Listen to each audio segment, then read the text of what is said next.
Mes chers amis de Café Évangile, un bon arbre ne donne pas de fruits pourris. Jamais non plus un arbre qui pourrit ne donne de bons fruits. Chaque arbre en effet se reconnaît à son fruit. On ne cueille pas des figues sur des épines. On ne vendage pas non plus du raisin sur des ronces. Bien chers amis, quelle belle façon d'examiner l'orientation de sa vie. Ce passage de l'Évangile touche au cœur de la manière dont nous pouvons discerner si nous accomplissons vraiment la volonté de Dieu ou non.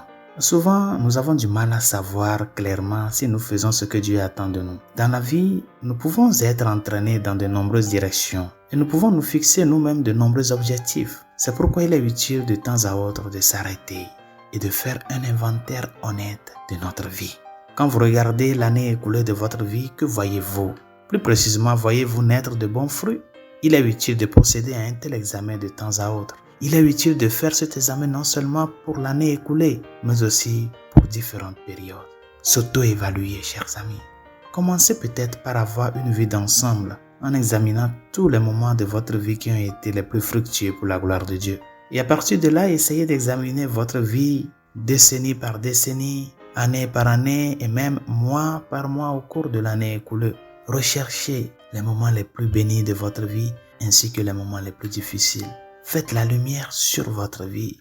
Et lorsque nous examinons notre vie de cette manière, il est important de comprendre ce que nous recherchons.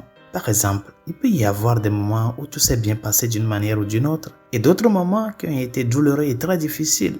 Ce qu'il est important de savoir d'un point de vue divin, c'est que ce n'est pas parce que quelque chose s'est bien passé à un moment donné, ou parce que quelque chose a été douloureux et très difficile à un moment de notre vie, que le premier a été le plus fructueux pour le royaume de Dieu, ou que le second l'a été le moins.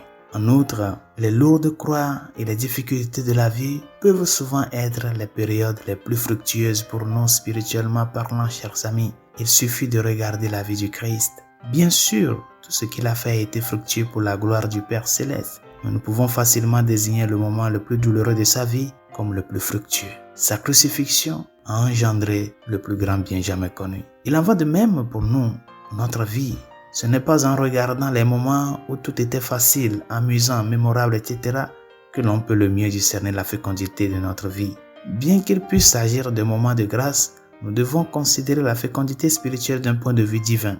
Nous devons rechercher les moments de notre vie, qu'ils soient faciles ou difficiles, où Dieu était clairement présent. Nous avons fait des choix qui lui ont donné la plus grande gloire. Résolution de ce jour. Évalue-toi, évalue ta vie par rapport à cet évangile. Il n'y a pas d'arbre pourri qui donne de bons fruits, ni un arbre bon qui donne des fruits pourris. Il faut évaluer ta propre personne. Depuis le début de cette année 2023 jusqu'à ce mois de septembre, les objectifs que tu t'es fixés dans la vie familiale, dans la vie matrimoniale, dans la vie laborale, qu'est-ce que tu as pu faire?